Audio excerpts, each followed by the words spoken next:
Okay. All right, good. Hi. Okay, so I think we got a good sense of where things stand last time. And so I think we can dive pretty aggressively. So hopefully people had a chance to do what we discussed, which is to lay out this unit circle, the A, B, C, D, E, with the various corresponding similar triangles. And to be able to kind of see that it's possible within this framework to get so that our relationship works out, that we can get so that we have AE, AD, AC, and AB as the three segments of our triangles in part of our unit circle that we're defining, and that we know AB is always 2, as a reminder, and AE, the point is to get AE to equal 1. So what you could have done, and you could have done it as a mental exercise, if it wasn't clear, it's better to draw it out. But you would have chosen some point, say over here, like at 2 o'clock. And you said, okay, my E is far beyond this where AE equals 1. So it's way too far to the right. I need to make AE smaller. And so you would have moved C to the left, and AE would have gotten smaller. But if you did it from a pedagogical standpoint, you'd make it too small to see, okay, so there's somewhere in between this point and that point where AE would actually come out to be 1. So I move to the right, more towards 1 o'clock, and it gets closer, but it's still too far over. It's too long. So I move it back to the left. Now it's nearly at noon. And it's closer, but yet it's too far now to the left in terms of AE. It's too short. And so I move it one more time, and then in the course of just this method of exhaustion, you find some apparent point C with the big star, where when we draw down from C to D at 90 degrees, and then up to E at 90 degrees, your AE happens to be 1. So you found it. You found the spot. And that's the whole challenge, what we're going to work through, and how Archytas is going to unfold this, is to say, well, how do I locate that point C? Because it's a problem similar to if I say, how long, can you see that? I don't know if that's too tall. Is that too tall? No, it's fine. No, it's fine? Okay. So it'd be like saying, okay, if I take my square and I draw this, I rotate this line down, and I want to find out how long is this length for the square root of 2 on that line. It's a difficult thing to actually determine, right? You can't define it on this line. It's not a linear magnitude. It's in essence a two-dimensional magnitude. So you define it by the ability to extend it into a two-dimensional process.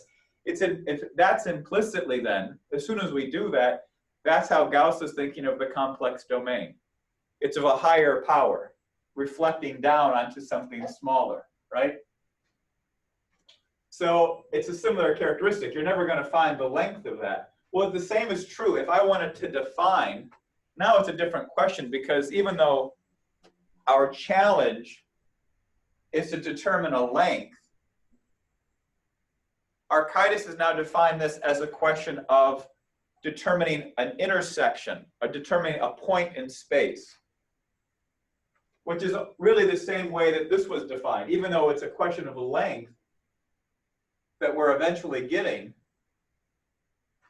it's an effect of identifying a very clear point in space by which those 2 points have a relationship, and that length is what's provided, the magnitude we were searching for.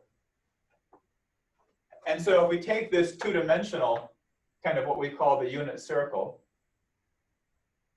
and we look at this point C, and so if you take a magnifying lens, say to it twice, you can get closer and closer in to where this point C is. The point is that there's nothing I can use within that unit circle to determine where it is.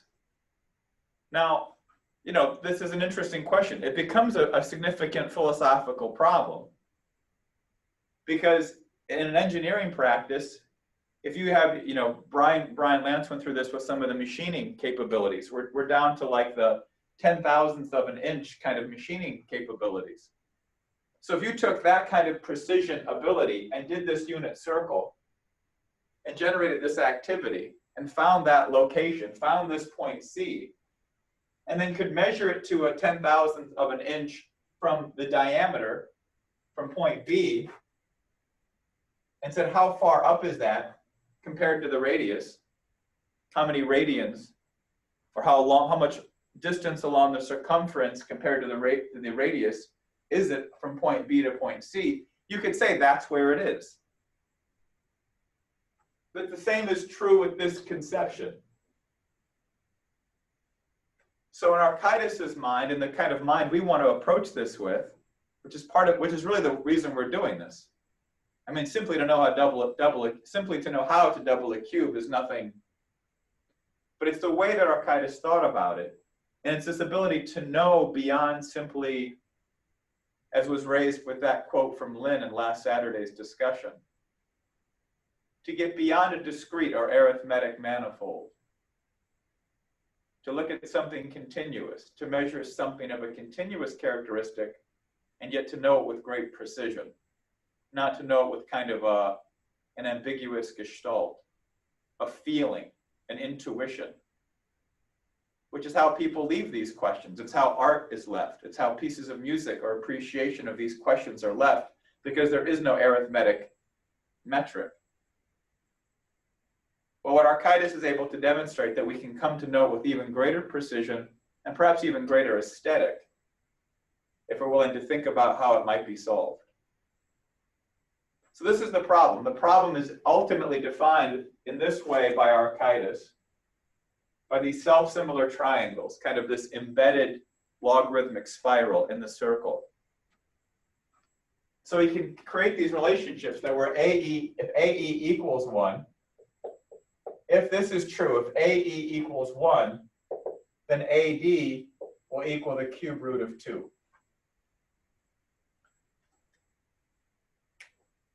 And so in his mind, he's now having to start thinking about how we approach that. So that's what we're going to dive into today.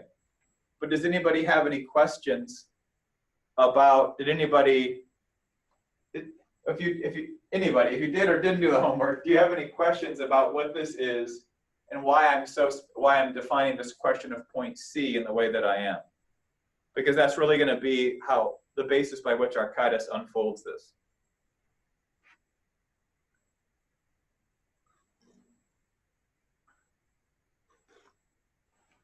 Okay. All right, and if there's questions over these things, like I said, what we'll do is we're going to unfold Architas, and then if we have to come back, we come back. But I think we should jump in. Okay, so that's clear. I'm going to erase.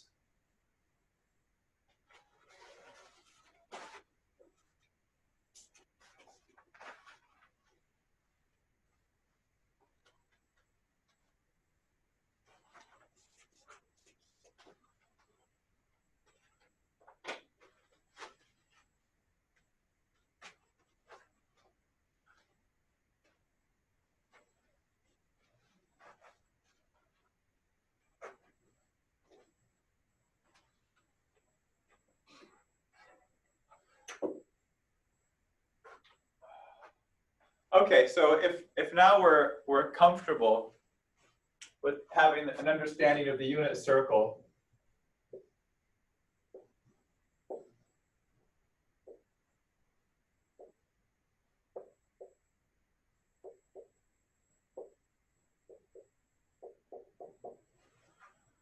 if people are comfortable and have a sense of how we're defining the problem, then the question is, how do we unfold this process? Well, let's start from how we've come to realize it. We're looking for a specific point C. And we know from the nature of the doubling of the square that such magnitudes like what we're discussing are not available oftentimes because of an underlying assumption. And in this case, we can say clearly, we know that it's a similar problem to doubling the square that this two-dimensional characteristic is insufficient. And so then the question is, how do we unfold it into with greater freedom and degrees? So I imagine Archytas thinking of this from a spherical standpoint. And I say that not simply because of a sphere, but I think, and I'm going to probably avoid rhetorical questions, but I think it's pretty obvious that if we say, well, if 2 dimensions are insufficient, then if you're dealing with a circle, the best thing to do is start with a sphere.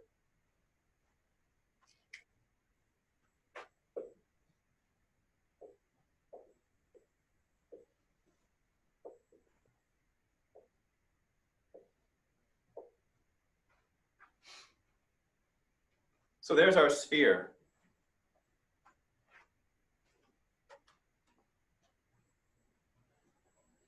If this were point A, and this were point B, where would point C exist?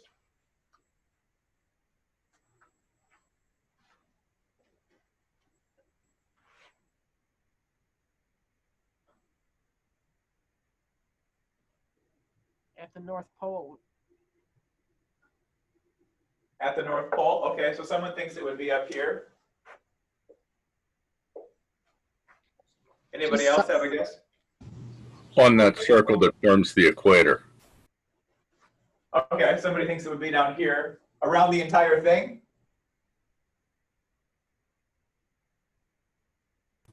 No, it'd be a specific point on that. Oh, okay, you mean this particular C? Yes, Would be somewhere like over here. yes. Okay, so, I don't know exactly where, but somewhere there. yeah, okay, yeah. I mean, that's the point. The point is the point. Okay, anybody else have any thoughts? Yeah, if you take A and B as the poles of a sphere, C would be a latitude around the sort of toward the B side of the C being the equator, A and B being the poles. So it'd be like this great line here. No, it would be closer to closer. It would be a Oh, I see. So smaller, it'd be slightly somewhere smaller like circle. this. Yeah, something like that. And you're saying it'd be right here. Something like that. Couldn't it be anywhere so long as it's on a great circle that intersects A and B? Yeah. Right. That means it could be anywhere. Anywhere, yeah. Yeah. I mean, there's an infinite amount of great circles that are intersecting A and B right now. All we really did was take this axis and we just rotate it around. Spin it on that axis and you get a sphere. And if C can be anywhere, anywhere between A and B. So what's interesting, what came up and then the hypotheses was to assume that C, when I said C, I meant that particular point. But in reality, these conceptions are relationships of things. So C is anywhere between A and B along the circle. D is any point along the diameter between A and B. That's directly beneath C. And that's why, playing with this geometry and realizing what these things are much more a concept. What's the concept of C? Because what Archytas wants to do is he wants to give himself a greater degree of freedom. He doesn't know the pathway he wants to walk. So if you don't know the direct pathway you have to go, you want to now just start to give yourself greater degrees of freedom. So now, does this make sense? Is that so Archytas, maybe he would have started with the sphere. I said, okay, if I'm stuck with a two-dimensional problem, let me rotate my circle the way I've suggested. Rotate it along that AB axis create a spherical set of possible C's. Does that work? Is that an efficient use of the process?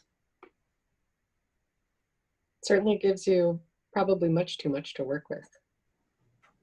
Yeah, what's it give us? It gives us the ability that instead of having, like I had before, like the 6 different circles, right, where I have each one, I pick some different point C.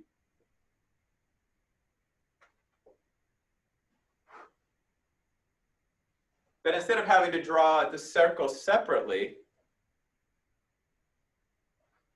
I've now been able, I can have them all on one surface.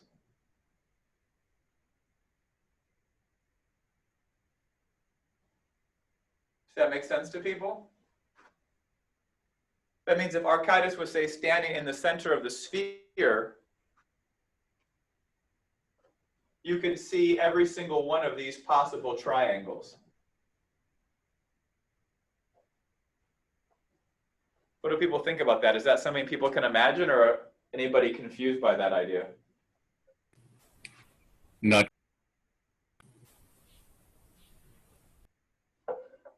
So someone said no, everything's clear? no, not quite getting what you mean by that. Okay, right. So let's say that every one of the possible circles, I'm going to draw this, I'm going to invert it for a second. I'm going to put A up here and B down here as poles. And so there are, in essence, infinite amount of great circles between A and B.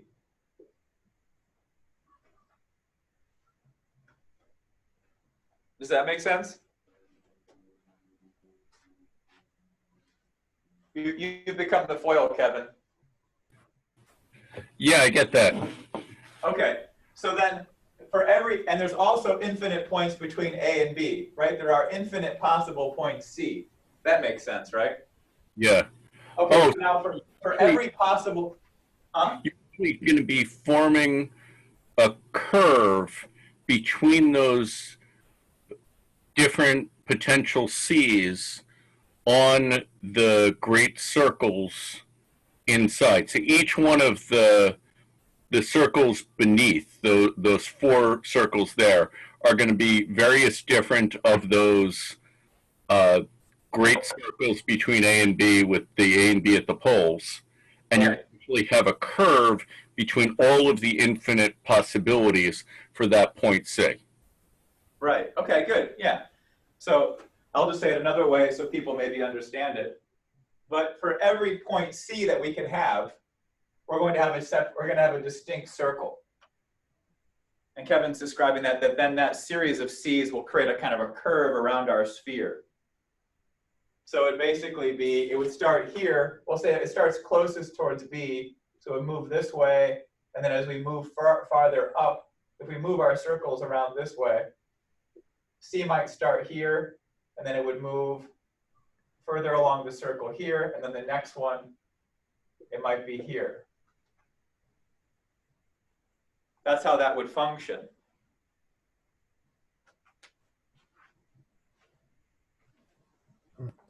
Who doesn't find that? Who's still a little confused? Anybody? Yes. Okay, why don't you tell me what you think you're thinking, or what you're not getting?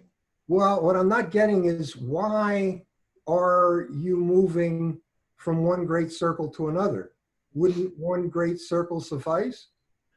Well, one great circle suffices C. for one triangle. Huh? What? One, if it's kind of like a characteristic of how do I expand the dynamic. And so one freedom I have, if I go from 2 dimensions to 3, is that here where I can draw, I can draw all the triangles in one circle. But the ability to expand that, a new degree of freedom. If I'm going to say, I'm going to start with a hypothesis to say I'm going to move out of 2 dimensions to 3. In essence, I mean, I'm using dimensions pretty loosely here, but I think you know what I mean. The freedom I now have is to associate a different characteristic. I can now associate, it's more of, I'm not referencing that you have to do it. We're only expressing kind of an additional degree of freedom towards what's happening, because we're going to be sustaining ambiguities, right? Nothing's going to seem clear. You have to see that Archytas will have been pleased with the idea that there's a different way now of thinking about this. But you'll notice something. I mean, and we're kind of doing a negative proof here. There is no sphere in Archytas' solution. He didn't stick with this hypothesis. But we're looking at it from the standpoint of what road he might have taken and why he might have, what he might have appreciated with that road. But instead of having all the triangles on one circle or having to lay them out separately, when I lay them out separately, what's the difference? The difference is that in this case on the sphere, the A and B are always the same points. In these cases, I'm having to constantly change my A and B. So with the sphere, what I gain is now I have a unique circle for every point C, and yet my A and B are constantly fixed. They're literally the exact same points in every circle. Why every wouldn't they be the same on those four circles that you have? Why isn't A and B the same? Well, they're not the same. They're different. They're literally different points in physical space. You mean because you're drawing them in somewhere else? Yeah, they're actually, they're not within the same context. So with the sphere, you're just sort of showing a more efficient maintenance of the relationship as you Well, change C. don't look for a philosophical justification. Recognize that there's an intrinsic ambiguity. So first ask yourself, because the reason we have a sphere is why? Why do we have a sphere? Because we found that there's a restriction in our ability to know what point C we desire, how to define it. How to define that particular point C within 2 dimensions, within that unit circle. So the question is, can we expand it? Can we add an additional degree of freedom to considering point C's? And as Emma pointed out earlier, all of this, the entire sphere becomes a potential point C. We can define it by what we did by saying there's a particular motion of point C's as we move, and that's useful. That's an intrinsic kind of characteristic we have within the unit circle of a motion of C between B and A. But all we've jumped to the sphere for is to increase the degree of freedom.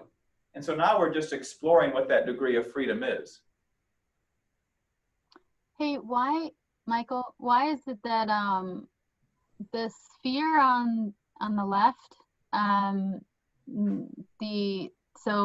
the great circle that connects A, C, B? Yeah, this one? Yeah. So Yeah. how come all of your C's don't just stay on that one great circle? Why are you drawing so many different great circles? And I'm having a hard time looking at it because I feel like it should be turned the other way. Yeah, right. So, yeah. No, that's it. I don't understand why it's not all in one great circle, why you drew a separate great circle for each change in C. Well, it's not that there's a reason why I did. It's that I drew it because I can. Okay, but you also could have them all on ACB if you wanted to. Yeah, that would just be like Okay. having it on this circle, though. Yeah. Mm-hmm. So the point is, what do I gain by turning Okay. this now as a sphere? What we're Okay. investigating is, how do we solve this problem? I understand. Leslie. Okay. Yeah, so we're just we're exploring that additional characteristic. Can I ask a question here? Yeah. Okay, like the circle where A and B are the equator, around there. Yeah. And we have C due north, and then another C towards B. Right? You're not calling the circle under C. This is not a great circle, right? This here. Yeah, that's not. a Yeah, that's great- not a great circle, yeah. Right. But if it were, now, I mean, I am probably confused here, but certainly confused here. But don't get this, and this is where what we're doing is exploring a characteristic. And the tendency will be to try to, remember, if we're going to unfold Archytas' way of thinking, just like Kepler does in the New Astronomy, we aren't necessarily going to, everything we do going to make, it doesn't make, there's no logical sense towards this perspective. We're just investigating. So this point C here is on a great circle between A and B. It's just on the same circle that this one is.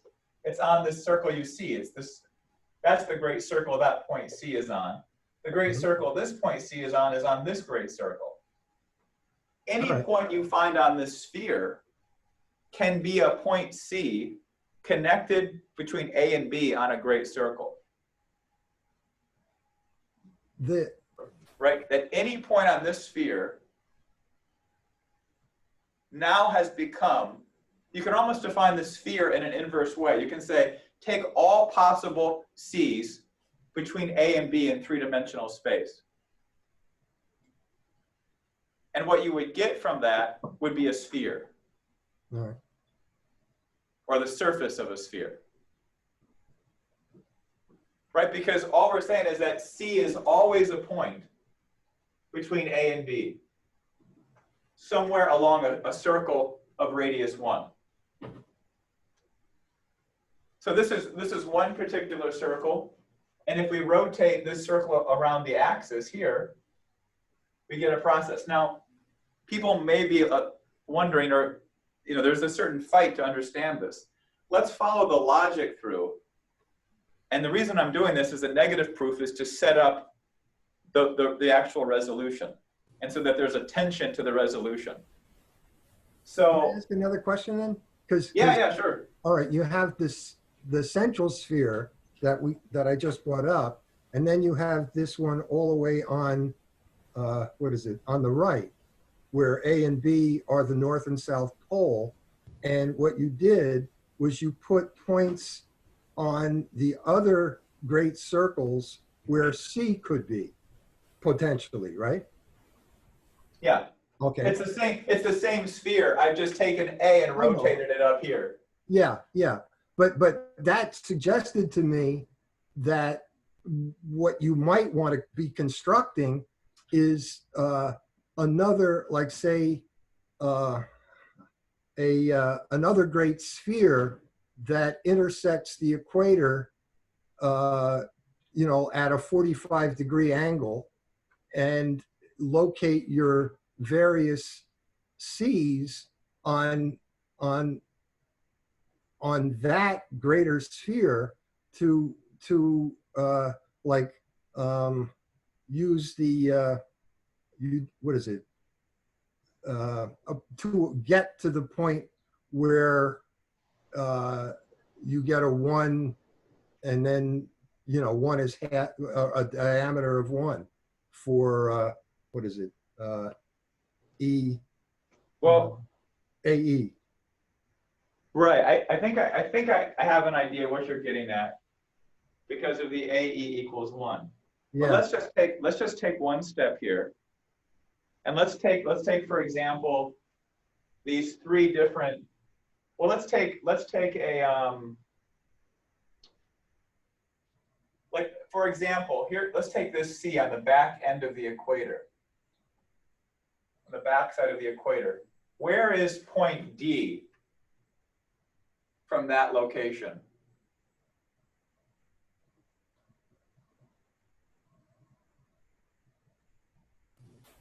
On line AB. Okay. So if I draw something like on this line here, right there. I think so. Okay, so this would become our point D. And this is the same point D as this one. This point C. Is that right? Kevin? What do you think? I'm thinking it through. Okay.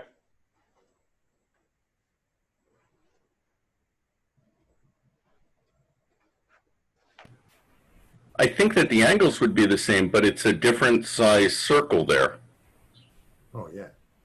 No.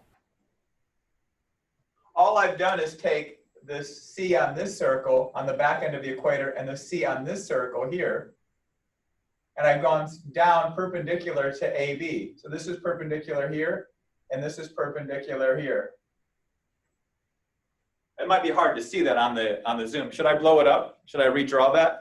Is it messy for people? It's tough for me to conceptualize what you're saying. Yeah. Yeah, let me redraw it.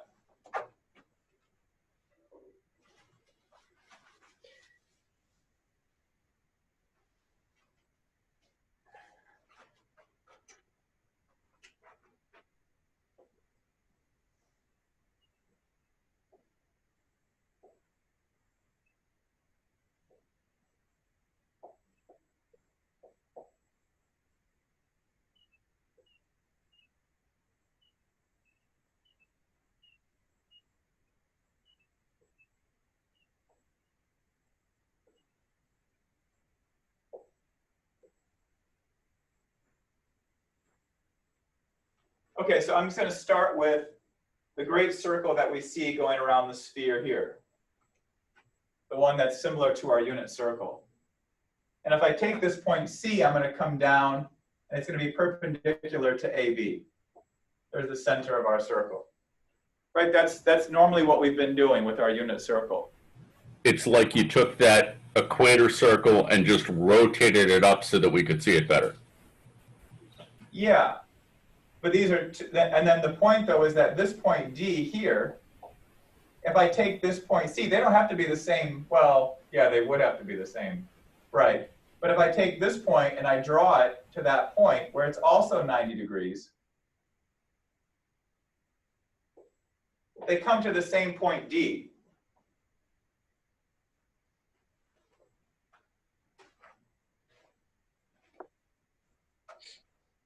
And the So length. though I have, well, I guess that's not a problem.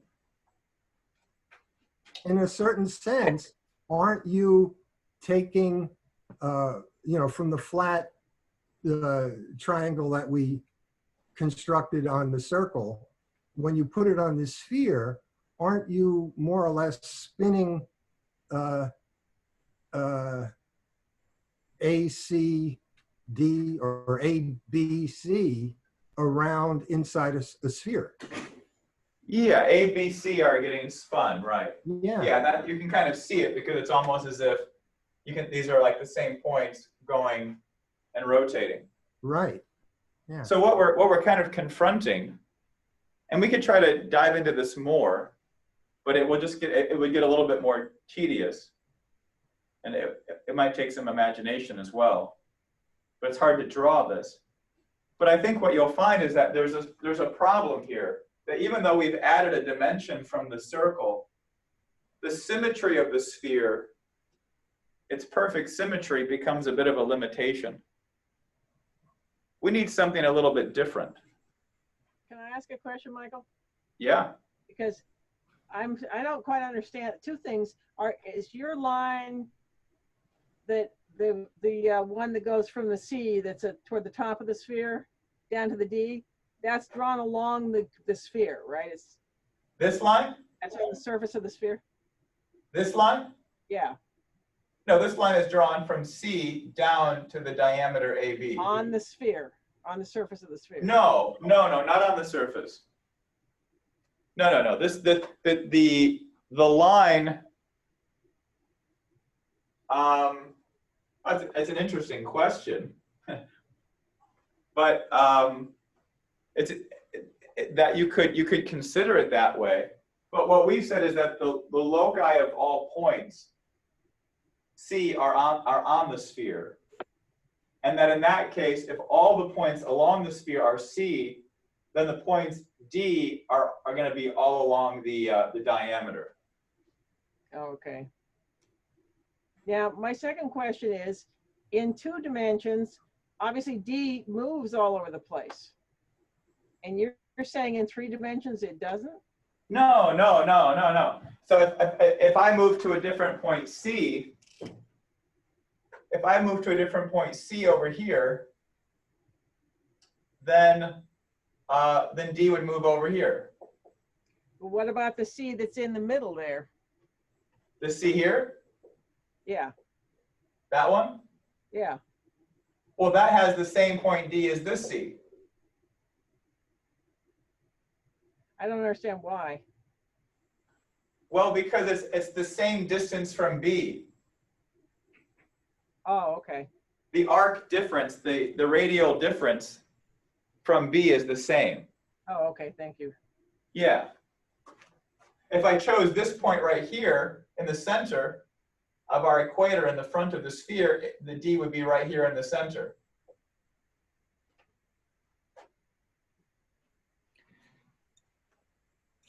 Is that kind of the limitation of the sphere in a sense? Is that D really doesn't have a lot of freedom. It just moves kind of back and forth. Yeah, there was no additional, yeah, that's a good way of putting it. There's no additional freedom in our D. Remember, this is a negative proof, so we're looking at something askew that we're investigating its characteristics. But yeah, the D has become the exact same thing, and really because the sphere is so perfectly circular in every possible direction, there's not much change. This C, and this is kind of what Evelyn was pointing to, this C is practically the same as this C, and they have the same D. There's not much difference. So let me draw the conclusion. If Archytas started here, he said, there's not much here to work with. This isn't helping. That there wasn't enough ability to work with this thing. There's too much redundancy. There's no additional variation on D. D is moving the same way as it was before. So you don't necessarily see an extra degree of freedom by assuming that every point C is along a sphere. So what options does he have? Well, what was the assumption about our sphere? How did we generate the sphere? Anybody want to describe how we generated the sphere? Rotating a circle. We rotated that circle, and we rotated it by keeping A and B both fixed in space. Yeah. So what happens then if we let only A stay fixed? Then you get a torus. Then you get a torus. Okay, let's look at that.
Okay, so can people see that as a torus? Does that visually make sense? I've drawn better toruses, but. Looks good. Okay. Okay, so now where is B? All the way over on the left. Over here? Yeah. That would B is a circle. It's be a, a circle, right? It goes all the way along the back of our torus. That's how we've moved this, right? We've basically rotated B, we rotated the circle as a whole around point A on this axis like that, around. basically the diameter became the radius of it. Right, it's the radius of our torus, sure. Okay, so if that's the case, anybody have any questions or confusion on that? How we changed our hypothesis and what we got from it?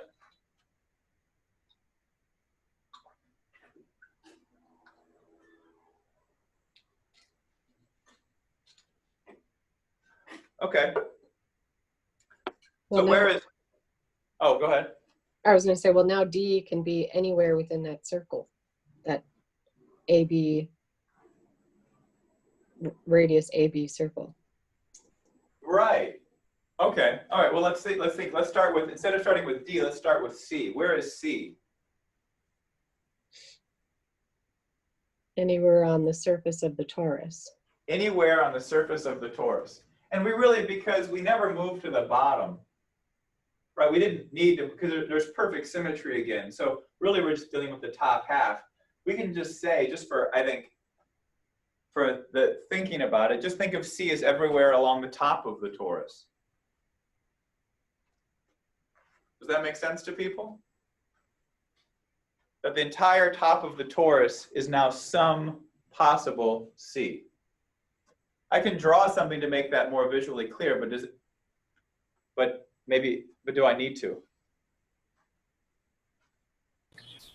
I don't think so. For myself, I can see it. Okay. It might be useful to draw that. Okay.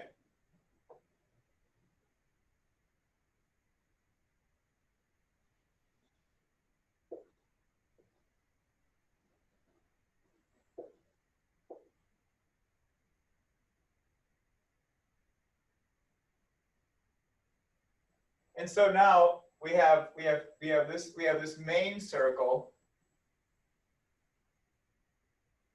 that we start with.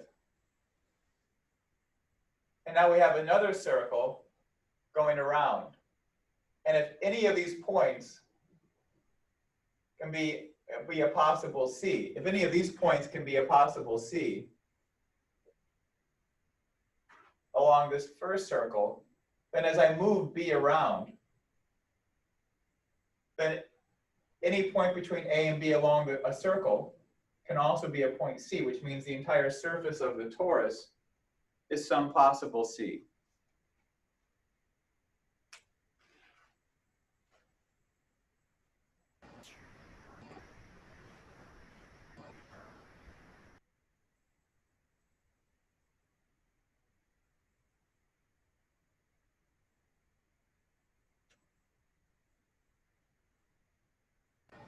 Okay, so then, For where B is.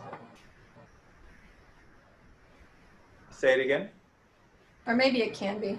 I was saying that C can't be all the way where B is, but maybe it could.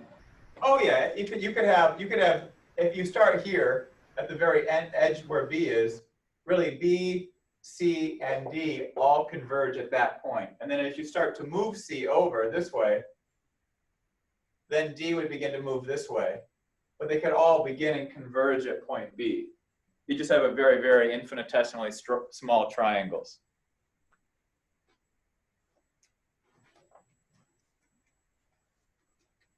Okay, so we have a different characteristic here.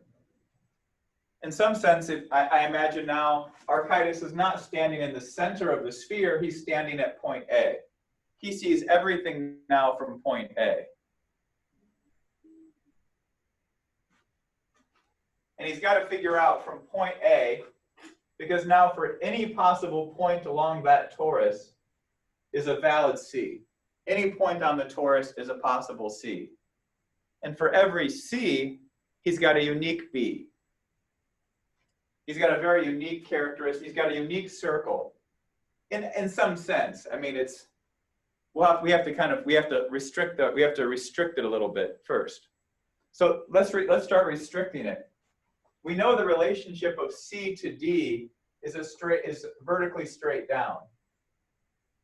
So where does that put points D?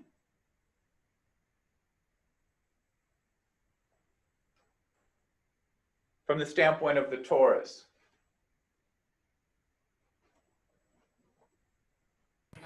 It puts point D somewhere on the particular AB. You know, if the one on the right is AB 0, sub-zero, Yeah. and then every B after that is enumerated, 1, 2, 3, 4, 5. Yeah. So D is moving as C goes up along the circle. D is going to start moving in on AB toward the center. Right. Right. Okay. So let's just draw some examples. If I started, I'll just pick a few spots so we can start here on this one. But if I move up on the other circle, then D is moving inward. So if we take all of the possible point Ds, whoops, that wasn't very well drawn. That's a little better. If I take all the possible point Ds of various circles, oh, that's a different.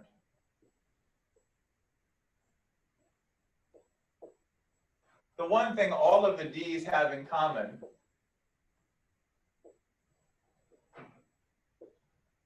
is that they're on the plane of this circle, of our torus. Does that make sense? We could even maybe call it the equator of the. Yeah, you could. Call it the equator of our torus. If that gets confusing, we can call it the place where you cut your bagel to put the cream cheese on. But yeah, it's the equator of the torus. So every point D is going to fall within that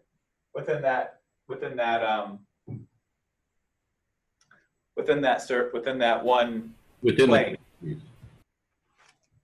But it would also be have an equidistant from the outer. The D's would make a circle within the broader B circle, right? A perfect circle, smaller but equidistant at every point, D to B. I'm not sure exactly what you mean. You're not the only. Do you want to try to restate it? Okay. You're well. See, my pointer is pointing right at it. I don't know. No, if AB on the right, Just say B. Yeah. AB is the radius of B as the big circle, Yeah. right? Yeah. And the point D on AB to B, when you go around, move around, forms a perfect circle within the larger B. Right. Right. So Yeah. I mean, that's true. That's true. It's just kind of looking at different characteristics. All of the circles you're talking about are going to be on that one plane. Yeah. Yeah, and that's what we could say that every possible D, if it's drawn straight down to the relevant AB, because now we have infinite B's now, right? Yeah. We have infinite choices of B's, and for every B, there's an infinite set of D's along that diameter. So for every B, you have a diameter, and we have an infinite set of D's. And that's going to be true throughout the entire torus. Again, though, we don't need to replicate symmetries. So we can kind of deal with half the torus, because once we move to the other side, we're just getting kind of our, you're getting the same sines and cosines repeated, so to speak, the same characteristics. Where is C in all of this? C is up here at the top of, on the top of the torus. On the entire surface of the torus are all possible C's. Think of the sprinkles on the donut being all the possible C's. Well, I tell you, that's the question, which is that you're talking about degrees of freedom, and we do see that the thing is opening up, but I still don't see how this adds any dimensionality to getting a double cube yet. Well, oh, yeah, sure, that's okay. Well, don't lose faith. Okay. So what we found is that there's something different here. There's now, instead of before with our sphere,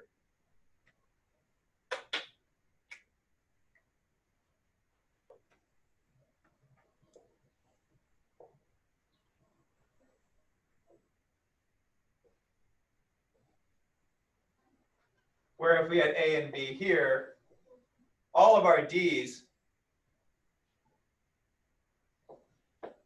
were still along this main diameter. Even on the sphere, all the D's are made in the same location.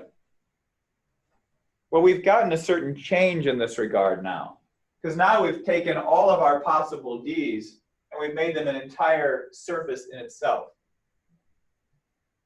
This kind of great circle. If the C's are the sprinkles, the D's are your cream cheese, right? They're on that plane. Except the seeds that have to be poppy seeds. In that case, they would, yeah. We'd have to do poppy seeds instead of sprinkles. Otherwise, we're getting a truly mixed metaphor, right? Mixed cultures, everything. Okay, but then let's think about this symmetry question. So Archytas is looking at this and go, okay, but I don't need 4 sections or even 2 sections of a torus that are exactly the same. I don't need to have, because each quarter of a torus is exactly the same. So every time I move, just like sines and cosines, you're just replicating the same characteristics through each process. So we can eliminate this to simply just the top quarter of our torus, or at least we can say half of it, the right side. So now he's got a question. How do I want, is there a way I can define the D's? Because he's been given a degree of freedom. The D's can be anything along, anywhere, D's can be that entire plane. So is there some way that I want to now restrict them? Do I want to, because you want to try to close this set, right? We've opened it up. We're looking at the possible degrees of freedom. Now I want to try to get closer and closer to defining a specific point C. So how might I restrict the possible D's? So that they're everywhere between A and B. They're everywhere along, there's an infinite choice between A and B, and yet they are everywhere between, and they have to exist on that plane. What might I do? What hypothesis might I make? It seems like the other restricting factor comes from E, which has to be 1. It has to be half of AB. Yeah, that's true. But any hypothesis we make doesn't have to preclude that we can't make AE1. We're just saying out of all these possible D's, is there some way to restrict them? For example, if you think this thing through, well,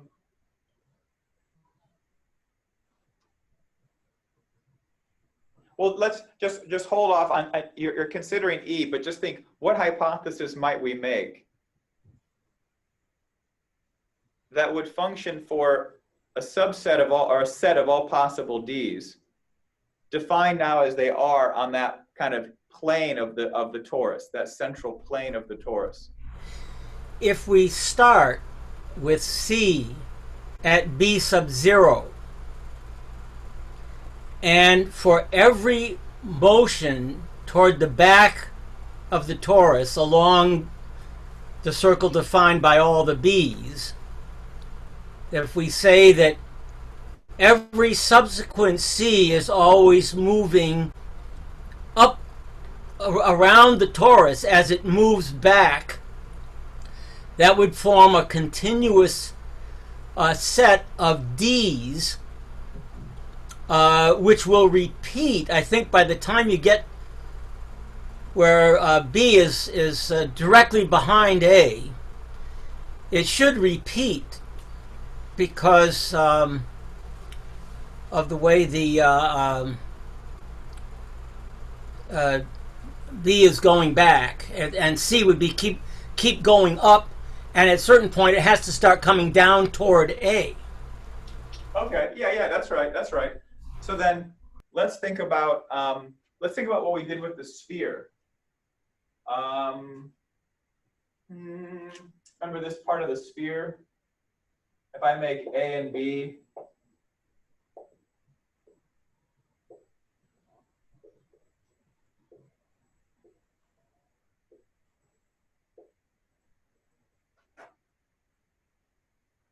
if I say that C is moving from this point here, and then as we move along the different circles, C is moving. So that for every movement of B, there's a corresponding movement of C. I'm going to redraw the torus because it's messy, so we have a clearer picture. Just think about what I'm saying. Think about what does it mean if for every motion of B moving this direction along the back end of the torus, if for every motion of B along that circle, there's an equivalent motion of C along its circle. So you're now thinking of the things moving in a certain kind of coordinated way.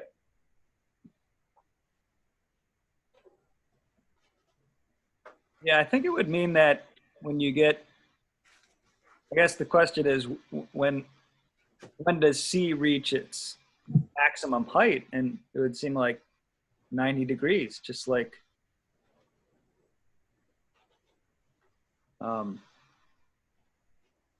you know, you move your, let's see, as you move your B back along the torus, then your C is moving up. Yeah. I think that's kind of what Peter said.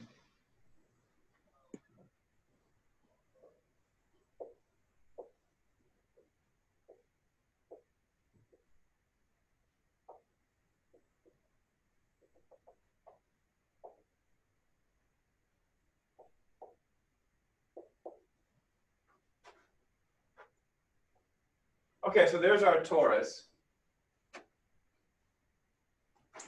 And what we're describing is that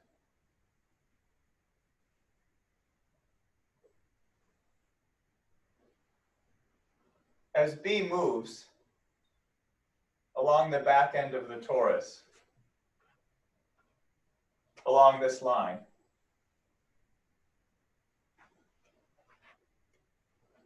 that C would move up. So we'd start C here. And then as we move so much over, C might come up here. If we move further, C might come up here. If we move further, C might come all the way over here.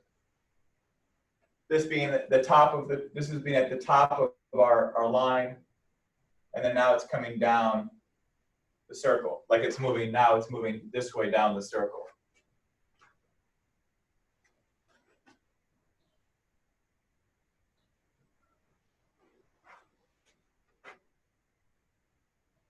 And all of our point Ds are somewhere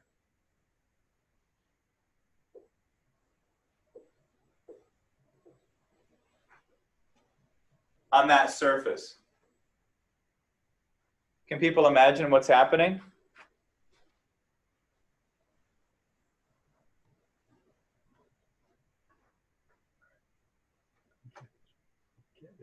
So,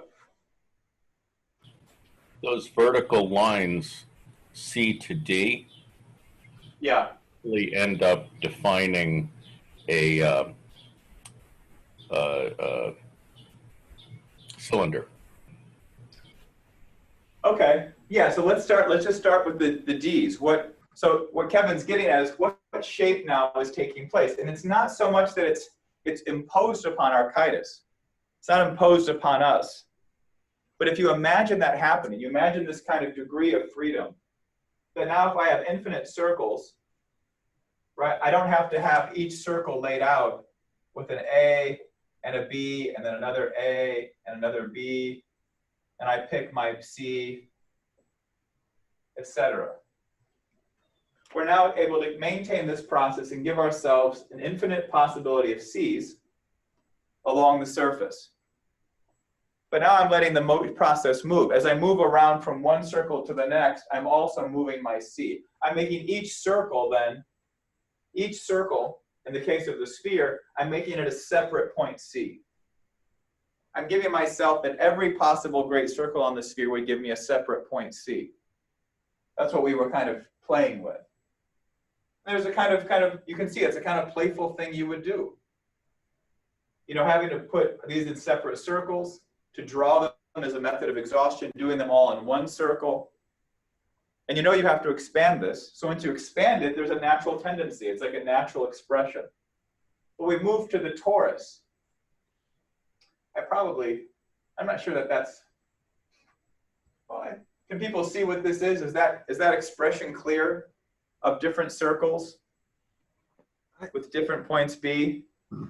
I guess I am having a problem. I mean, I do Yeah. kind of see what's happening, and I don't understand why, because right. Thinking about this before this class started, you know, because I did, you know, work through it and kind of found where C would be to get a E as a 1. Right. And right. it you know, like as an article of faith, kind of accepting the, you know, 1 and then the cube root of 2, cube root of 4, and then 2. All right. That was kind of accepted. And I thought to myself, okay, good.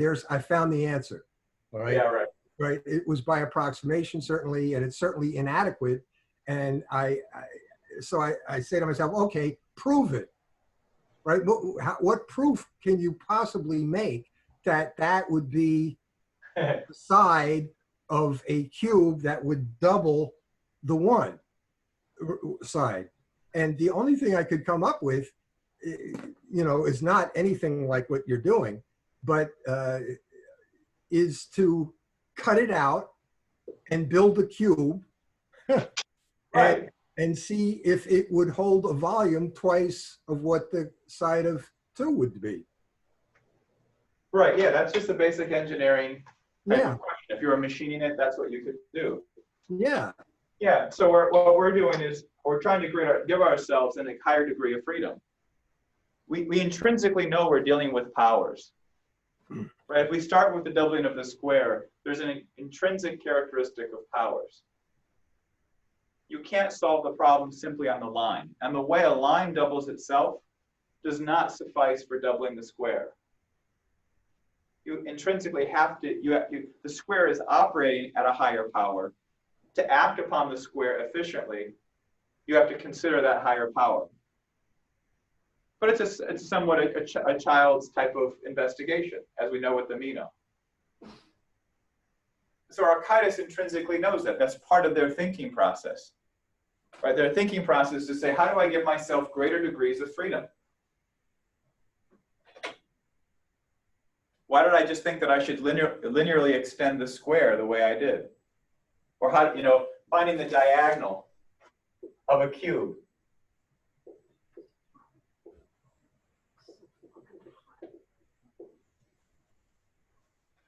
You know, why did I think that simply replicating what I did with the square by finding the diagonal of a cube would suffice? It doesn't. you simply get, I mean, this is a very provocative question. The length of this line of that diagonal is the square root of 3. Well, square root, I mean, I thought it was within a cube. So why is it not cubic? That alone would have provoked Archytas to say, I'm going to have to think about this in an expanded way. Now, we know there are solutions that simply look at kind of proportionality.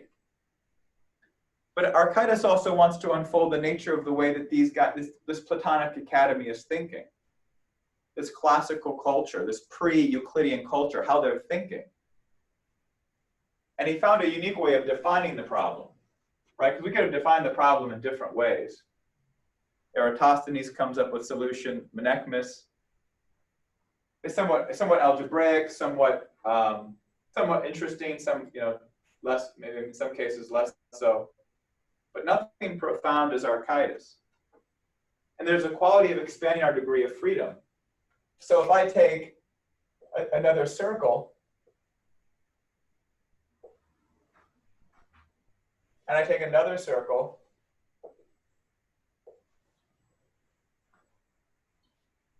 and you can imagine this going onwards,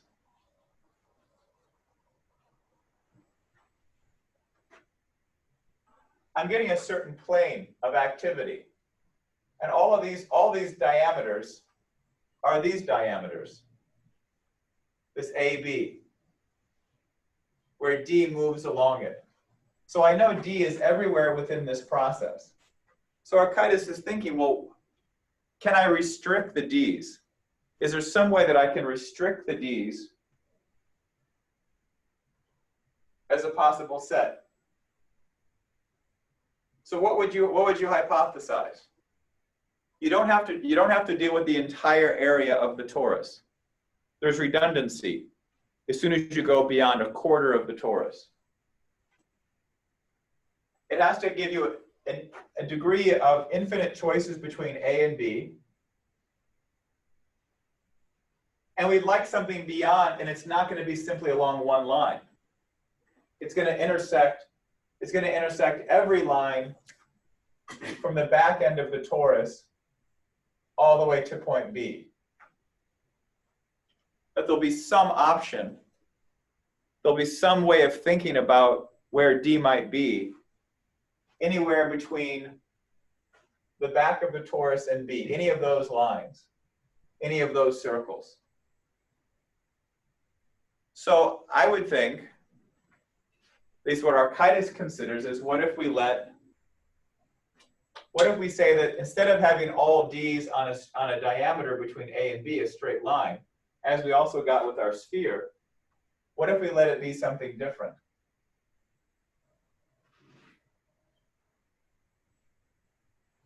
What if we let all the D's be along a circle, or half a circle, between A and B?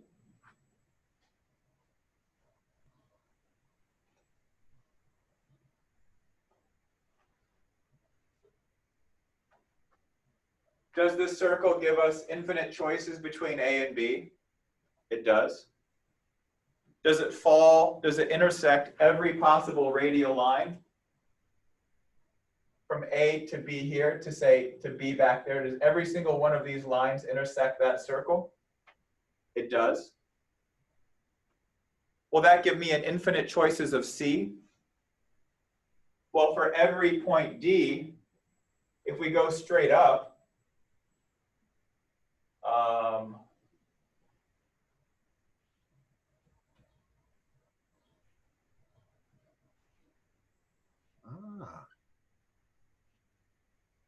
if I go straight up perpendicularly from D along that back circle to the top of the torus, for every single point D, there'll be some corresponding C on the top of the torus.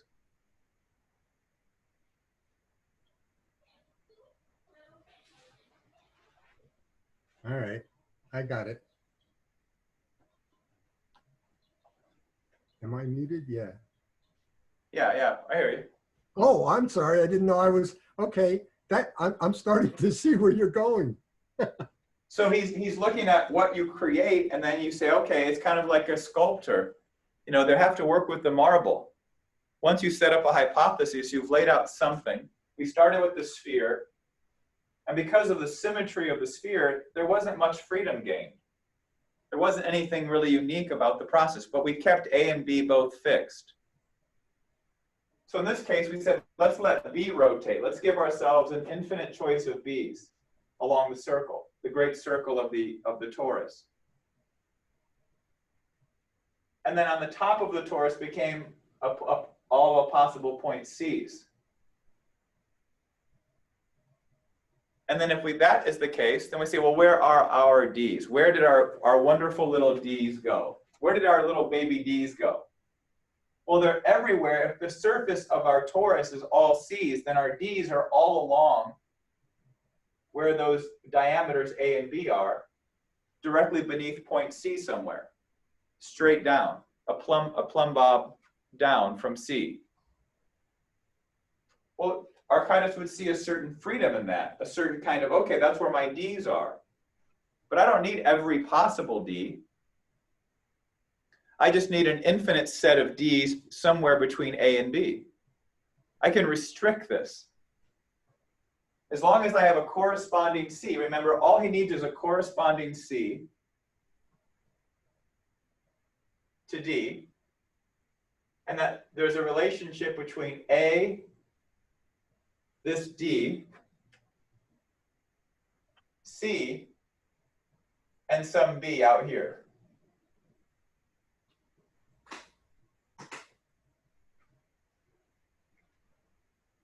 And it seems like everything is maintained. Because he could have chosen something different. He could say, let it be an ellipse. Let's put all the D's on some ellipse between A and B. I'm not going to draw it because it's hard. I mean, drawing a circle horizontally already looks like an ellipse. So drawing an ellipse horizontally, just another ellipse. But he could have chosen an ellipse, but why would you, right? Clearly, hypotheses are always of the greatest simplicity.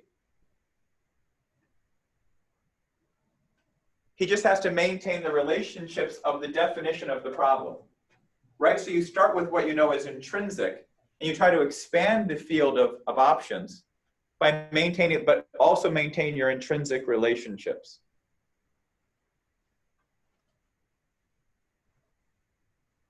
And so he's now got a C on top of the torus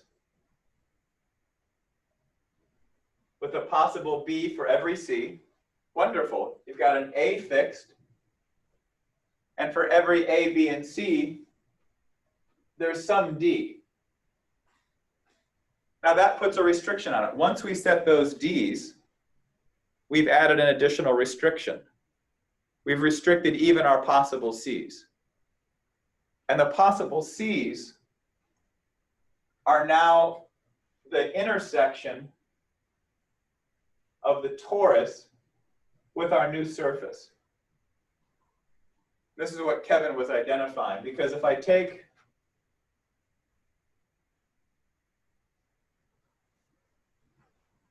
AB along a horizontal circle, I say these are my D's,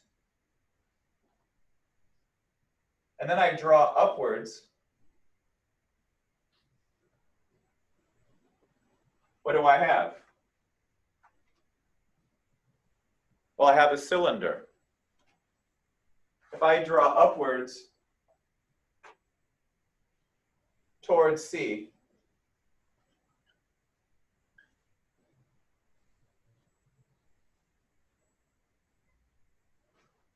directly upwards 90 degrees along that back circle, I'm going to where my C's are located. Just the same way this D is pointing upwards towards that C. I'm maintaining my intrinsic relationships. So after he created a hypothesis to expand the circle, to give him because we're looking for a point C, remember, always remember, what are we looking for? We're looking for a point C, so he expanded the point C's first. He probably tried a sphere, at least in thought, probably found that there's not much that he gains from that. So he says, let's expand it to a different characteristic. See if I can give myself better options. We're trying to solve a situation here, but we've defined it in a certain way. And then we restrict this What time? When? Okay, we're good on time.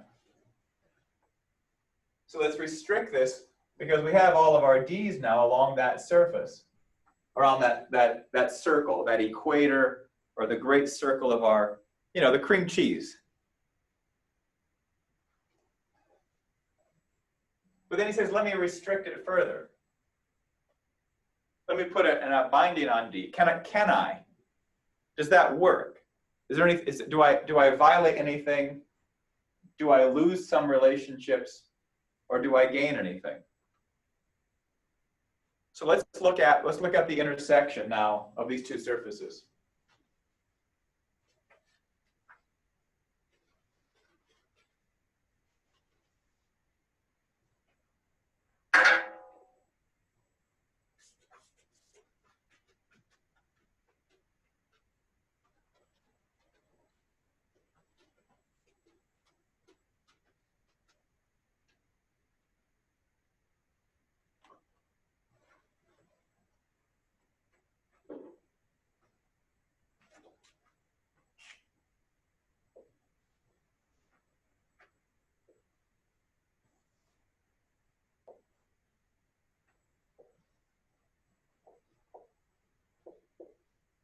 Ooh, that's pretty bad.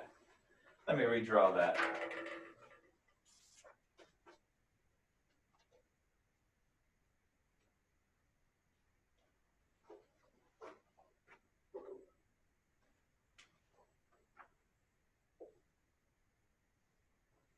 Not much better.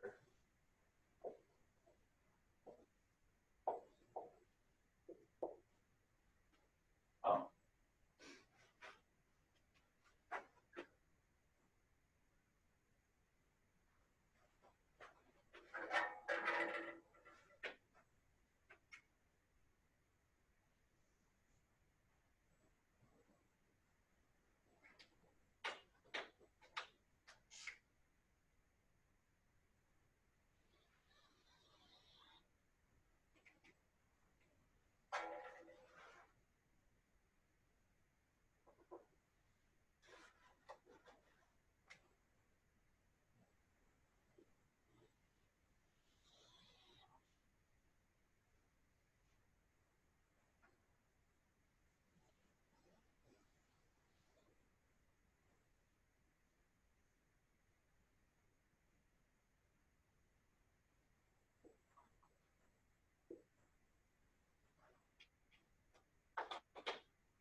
Okay.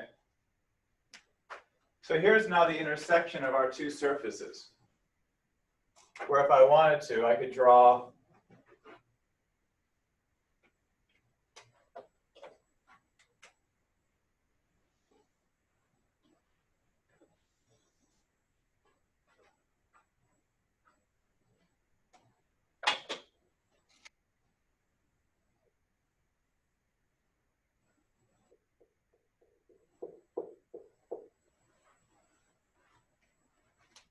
you can see the cylinder go up. Might be better if I just use half of it, really.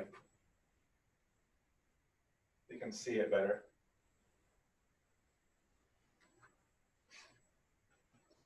So there's our cylinder and our torus intersecting. So we have all the possible C's, and they were anywhere around the torus.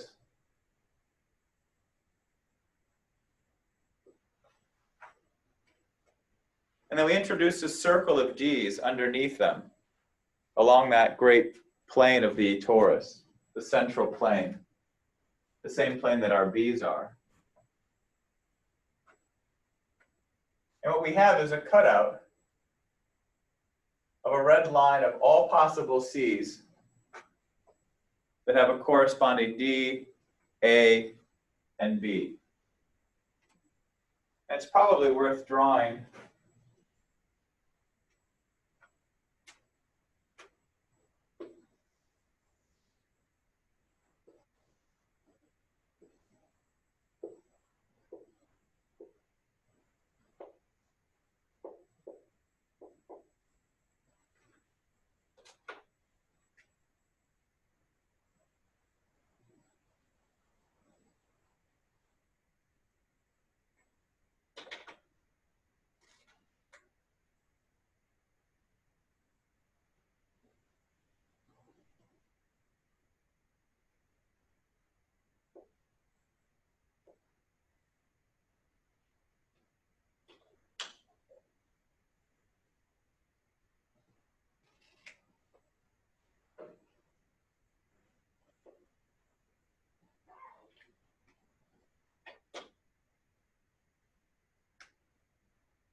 Hey, Mike.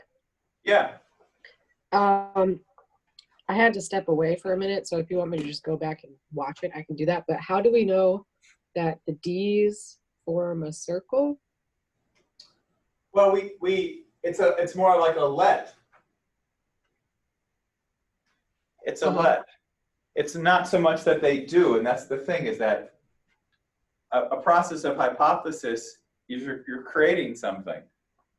So there was, for Archytas, there would have been nothing that prevented him, and there was a lot that would have governed it, that he knew that the D's were along that great plane. You could say where you slice the bagel in half. Yeah. Right, so the D's are all there. They're directly under the C's, and they're on the same plane of action that A and B are both on. So then he considers, well, how do I restrict it? I don't have to take, I want a specific arc of C's. I want an extra degree of freedom. I don't want a surface of C's. I don't need I need to restrict the surface to some line of C's, some arc of C's. I just don't want it to be the same arc that I've been dealing with. Right, if you're going to pick one specific point, you first have to take a surface and reduce it to a line. Right, the basic idea of defining a point.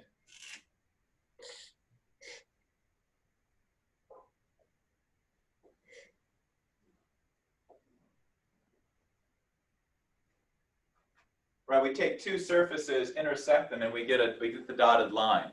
We get their intersection. Mm-hmm. So he's thinking, how do I generate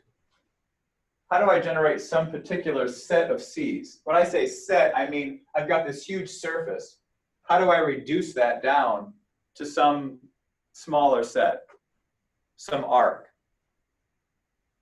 So there's intrinsically that tension. Once I expand the C's out, and I'm beyond just the circle itself, I've got this broader potential now of choices, of great degrees of freedom. Now I have to kind of restrict it back down.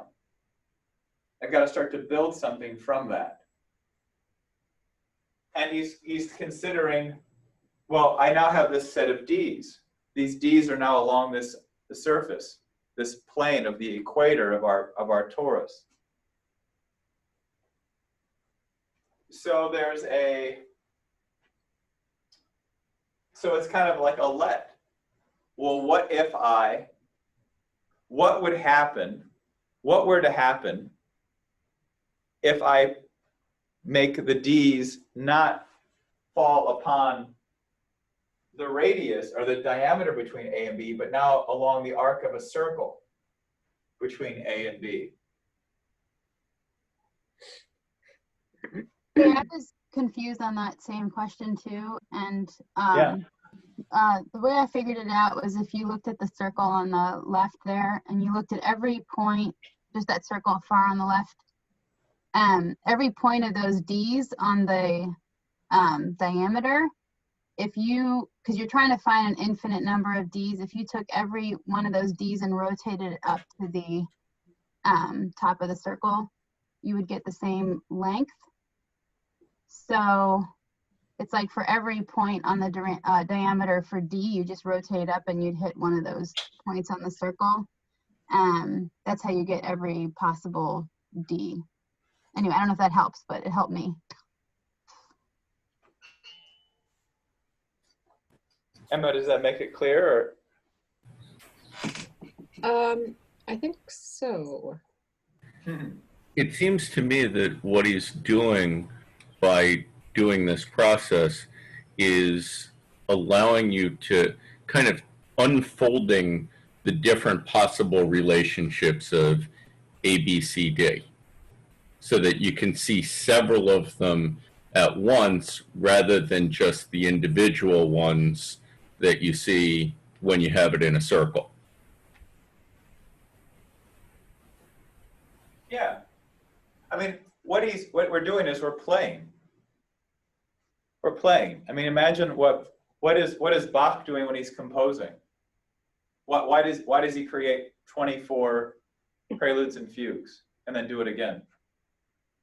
I mean, he's not doing it just to prove something. He's clearly having some kind of fun with it, right? There's some characteristic of playfulness.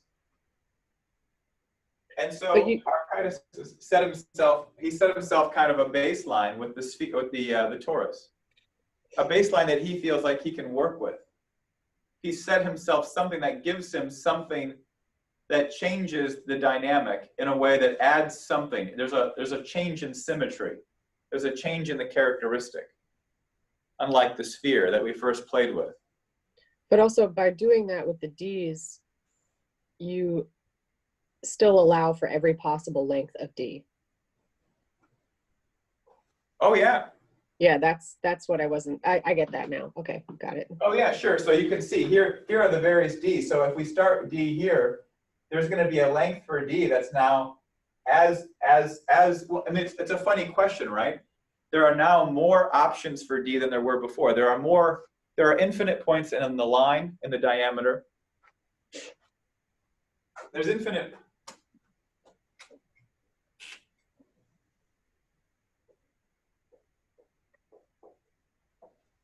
Yeah, it's like all possible lengths for D, but not all possible positions for D.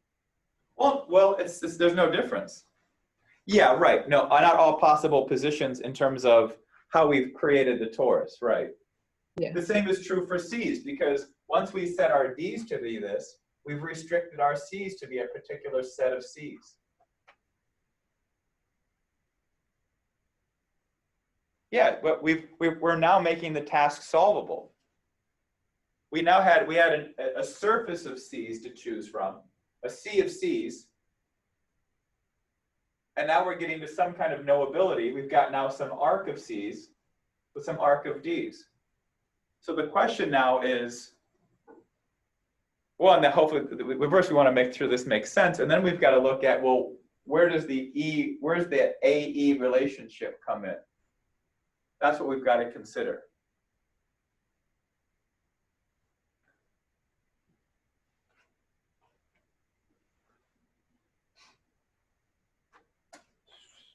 What else do people think?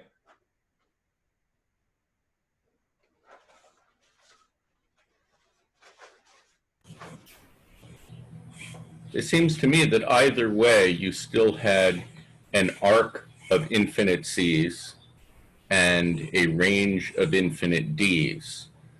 By changing it in this way, you can kind of gain a transparency as to how one varies as the other varies. Yeah, we would still be able to see them, but there's a kind of freedom that you have, is that we've maintained all of our relationships.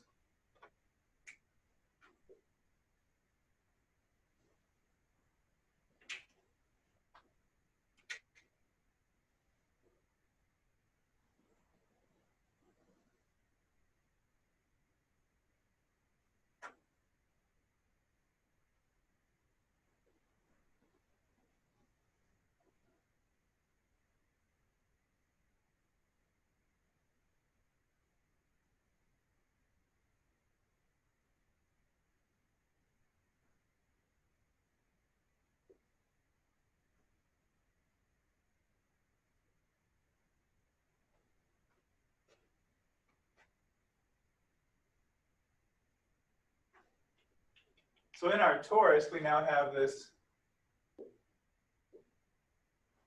ability to define a set of A, B, C, and D. And for every B that we choose along this great arc, this great circle, for every B, there's a line from A to B. That line will intersect this circle of Ds, giving us a specific point D. And that specific point D also has a corresponding point C, which will fall upon that red arc. And so we've constructed something out of the intrinsic relationships. They give us something that I imagine Archytas standing at point A. And almost imagining if you were looking up and you could imagine that red arc.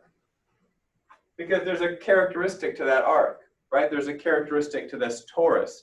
The torus is not the same on the inside as the torus is on the outside, meaning on the inside part over here has a different characteristic than the part on the outer part of the torus.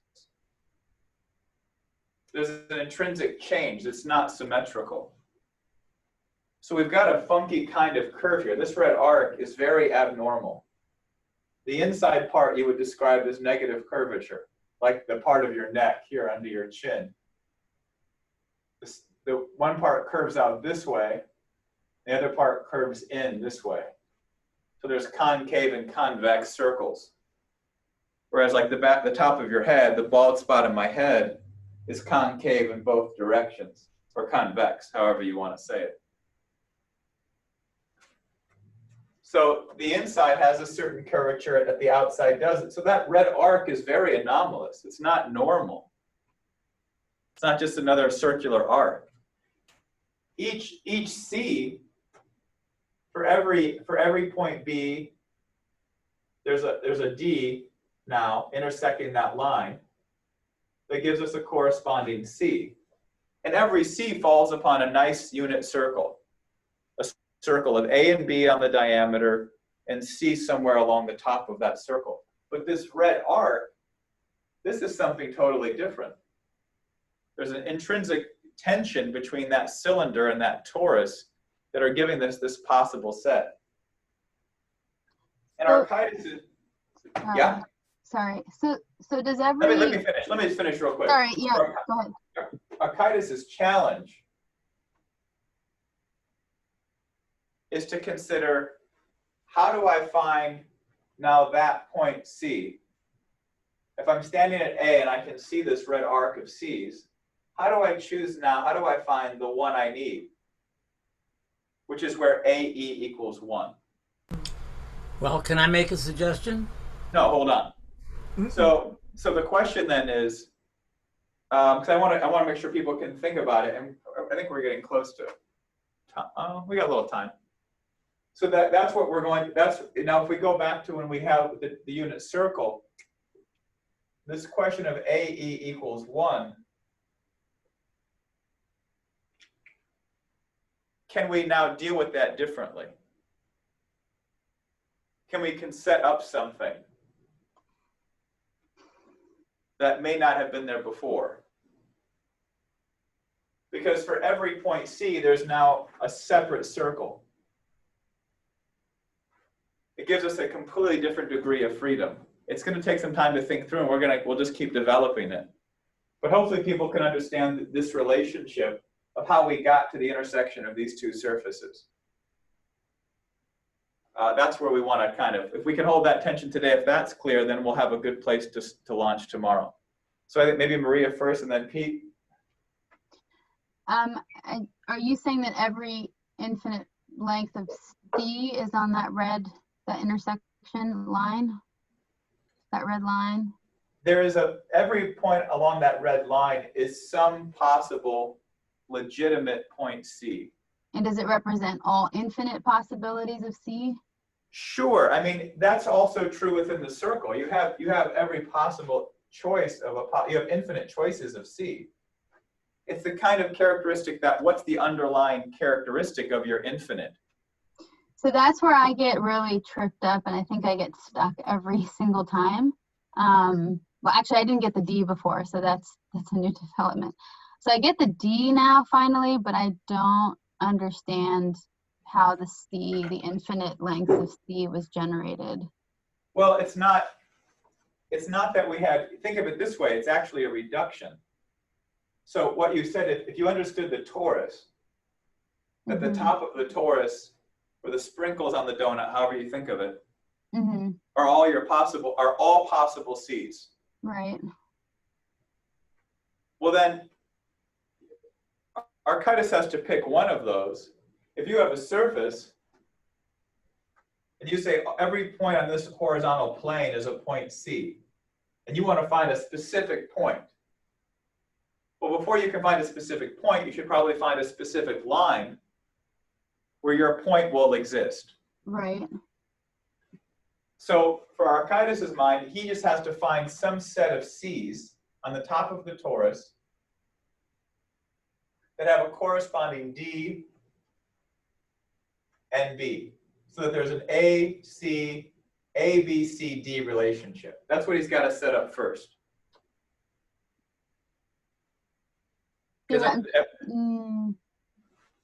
Yeah, I just don't know how is it that you know that all of your D's are represented on the semicircle. How do you know that all of your C's are represented as well? Because it's an abnormal line, which is hard to wrap your mind around. It's all you're having to, because you know that for every, it's kind of like a characteristic that, I'll give you an example. So,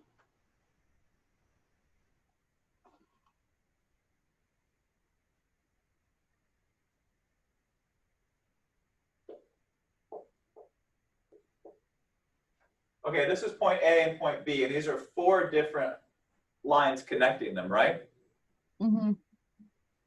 Yes. Well, all of them would suffice.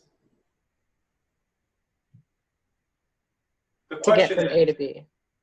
Yeah, they all get from A to B. They would all provide enough options. The question isn't, why does this line work? Why does this red arc work? It suffices, or I can just draw, or you can just do the half circle. The question is, can I define what line I've actually drawn? So instead of trying to figure out, does that line suffice, realize that there's infinite choices of lines between A and B, which will provide you all the possible lengths you could possibly want. So the question isn't, does that line suffice?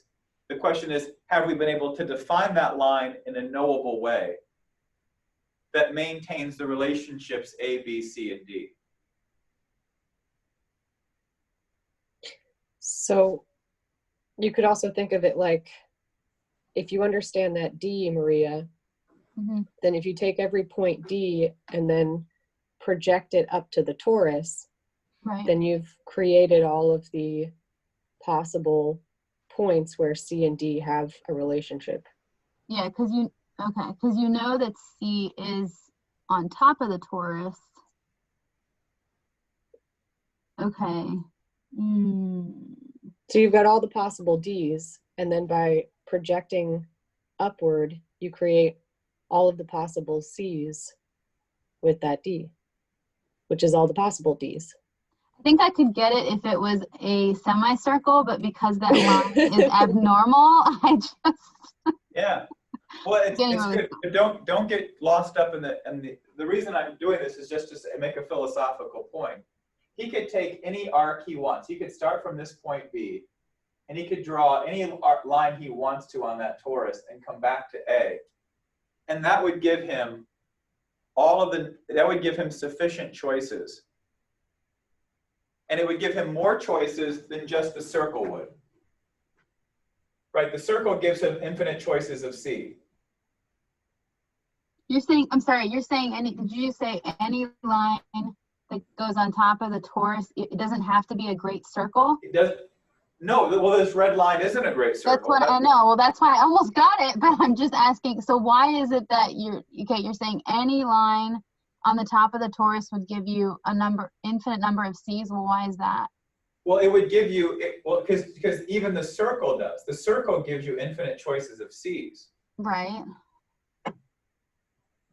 So as long as I draw any line from B to A, Okay. it's going to give me some set of C's that will give me the choices I need between A and B. But how do you know that they hold the same relationships to what the Yeah, right, because it's the principle of the construction. Because the way I've constructed the cylinder, the way I've constructed the torus is to take this unit circle and just move it along this vertical line through A. I've moved the circle this way Mm-hmm. in space, right? That's how I've created the torus. Right. So that means that every point on the top of that torus is part of some great circle Yes. between A and some point B.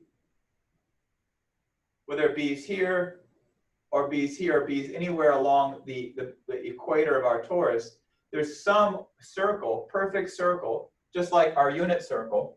There's some unit circle going from A to B that will intersect every possible point on the top of the torus. Mm-hmm. So that means I can draw any line between B and A. But I don't need any line. I need a specific set of C's that have a corresponding set of D's.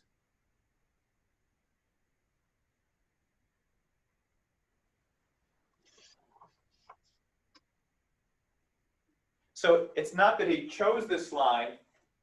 It would be the inevitable outcome. If I take two surfaces and intersect them, I'm going to get some line.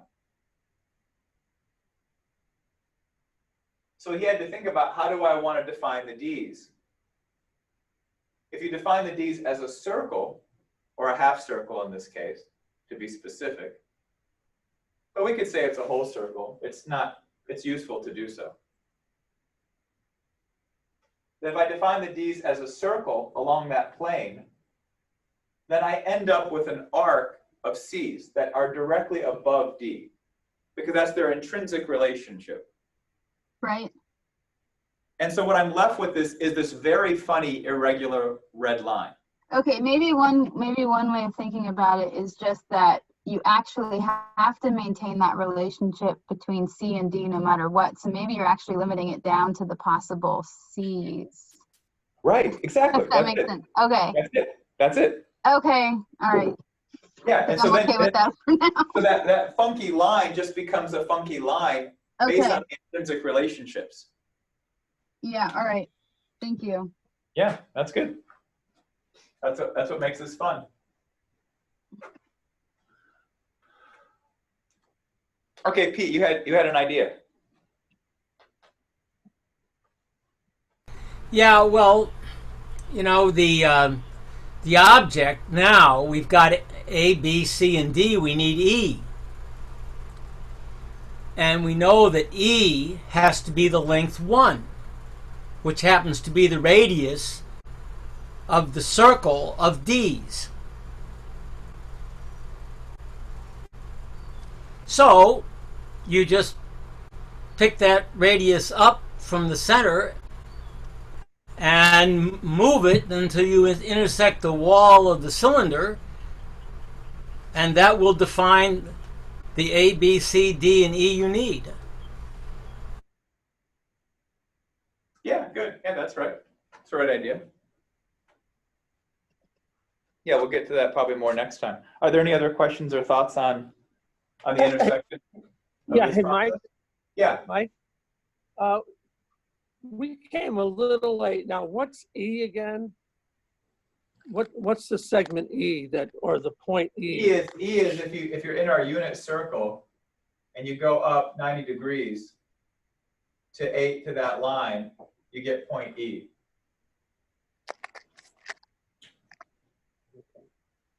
Does that make sense? Couldn't quite see it. No. Yeah, okay. let me draw it again. Let me draw it over here. If this is our A, B, there's our C, here's our D. Right. And if I go perpendicular up to AC, Okay. I get E. Okay. AC. Oh, yeah, we did that the other day.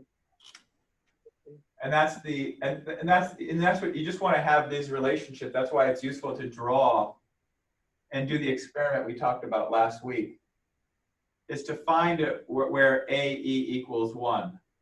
Oh, so okay. Find that point C where when you draw these relationships, you end up on that point so that you have it embedded. Because what we're going to find, and what we're finding already today, is that the tension of these surfaces come out of him knowing that I've got to maintain these relationships. The only way this is true, this statement is true, that AE is to AD, which is to AC, which is to AB. The only way that statement is true if I maintain all the intrinsic relationships. So as he gives himself a greater degree of freedom, he's then have to replicate these relationships in some kind of knowable way. Because the point is to make this whole thing knowable. And so he's maintaining those relationships. And as we said, AB is intrinsically 2. What we've got to do is be able to set AE equal to 1. So he set himself up. He's got an interesting challenge now. He's got a new set of C's and D's. And now we've got to figure out how does he deal with the AE equals 1. Yeah, go ahead. Mike, yeah. I'm just wondering, would it make sense to construct a sphere which is radius AE around A? Would that give you the distance you need? Yeah, that's one concept that he probably played with.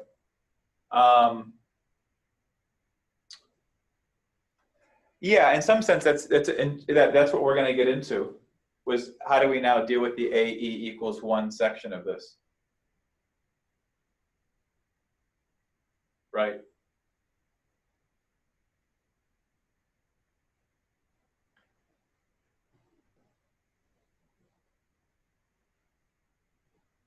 But I'm not going to start with that right now. Any other questions? We'll get into it next week. Any other questions or thoughts on this? Anybody feel like they want me to go over something again?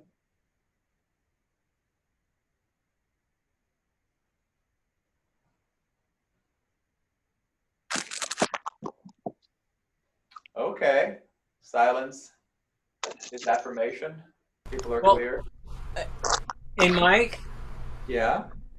I had a question because earlier tonight you made a comment that might have clarified it for me, but you said that other solutions to this problem involve people thinking in terms of proportionalities. And when I heard you first start talking about this and the logarithmic curve, of course, the first thing that comes to mind is that there was no logarithm until Napier and Kepler created it. And so I was thinking that the Greeks would have only thought strictly in terms of proportion, and wondering why you would use the term logarithmic instead of proportionality. But maybe what you said tonight clarifies it. What do you think? Oh, I think the Greeks had a sense of a logarithmic spiral. I don't see why. Sure. But I don't see they would certainly didn't know a logarithm. What do you mean by logarithm? What Napier defined in terms of defining, using exponents and similar things. Yeah, an arithmetic motion and a geometric growth. I think they would have had a sense of that. Right, but they wouldn't have used logarithm, that term, that's all. That's just nominal, yeah. Yeah, that's just nominal. But there's a certain kind of compositional characteristic to Archytas compared to the other solutions. Like Menaechmus's is very kind of, it's what a typical math student would probably be excited about today, or just like a quick solution, so to speak. And what Archytas is giving us a sense of is the way of thinking that Plato's Academy had in terms of a quality of classical Greek thought, or what you might say is pre-Euclidean.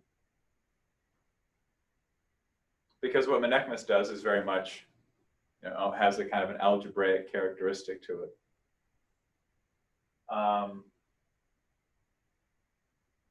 So yeah, there's a certain kind of power to this. But I think the Greeks intrinsically thought in terms of this, especially in terms of the golden section of these questions. That's why what they're reviving during the Renaissance is a revival of a quality of thought. And it was crushed. It would have been crushed by the formalism of Euclid by intent. And so the question is to kind of see how Archytas is hypothesizing from a quality of thinking it's fairly natural. And hopefully people get a sense of that. It's just a kind of playfulness with something that's not how we often think about mathematics. Well, I really enjoyed the way you've done this. I think it's great. I've never been through a discussion of the doubling of the cube, so it's fun. A lot of fun. Yeah, it certainly is. Okay, any other thoughts or questions? Yeah, I've been through other discussions and they weren't fun, but this definitely is. Oh, good. All right, well, that's relieving. That's good. Okay, anything else? Yeah, Mike? Yeah.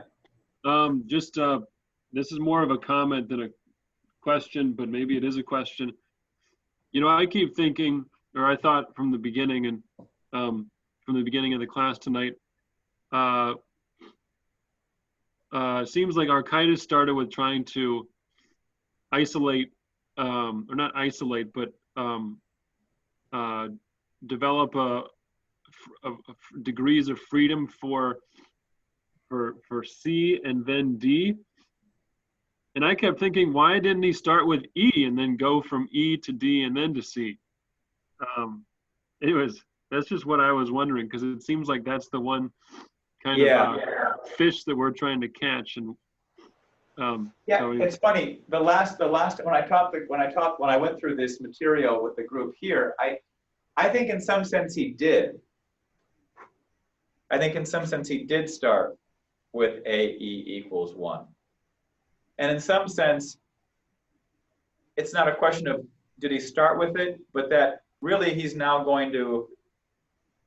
he set himself up with this characteristic. So he's now redefined our unit circle of A, C, D, and B within this context of the intersection of these two surfaces. So now he's got to say, is there a way to solve this problem? Is there now a way of defining AE equal to 1, where AE is always 1? Now he might have started with that idea in the first place.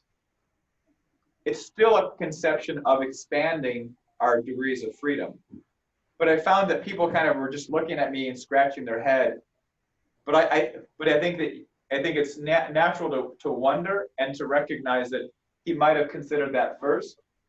He might have thought about how he could do that and then gone back and then had to redefine the problem in a way that would be relevant. But you'll see how the whole thing intermeshes. But I think that's a valid question, and it's a valid ambiguity to the nature of how the hypothesis unfolded in Archytas' mind, because that we don't know. But we can know the various ambiguities, which give us some insight.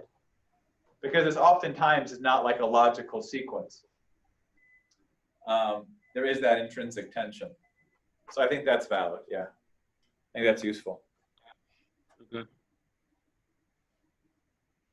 And hopefully you'll get a sense of that when we look at when we work next week. Okay, any other thoughts or insights or questions?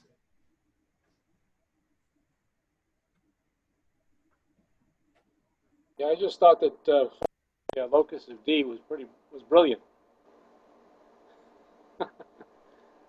The what? Say it again.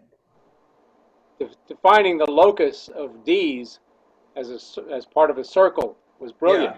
Yeah. Really beautiful. Yeah, I agree. I may have gone through this back when we did it before, back in when it was 20 years ago. I didn't remember any of this. Yeah, good. The best thing to do is to teach it to other people. So hopefully this inspires a whole flurry of cube discussions. Okay, well, I think we should call it a wrap there. Nice to see everybody again, and we'll see each other next week, 3:30 Friday, or 6:30, I guess, your time. Thanks. Okay. Thanks, Mike. Mike. Bye. That was terrific. Appreciate it.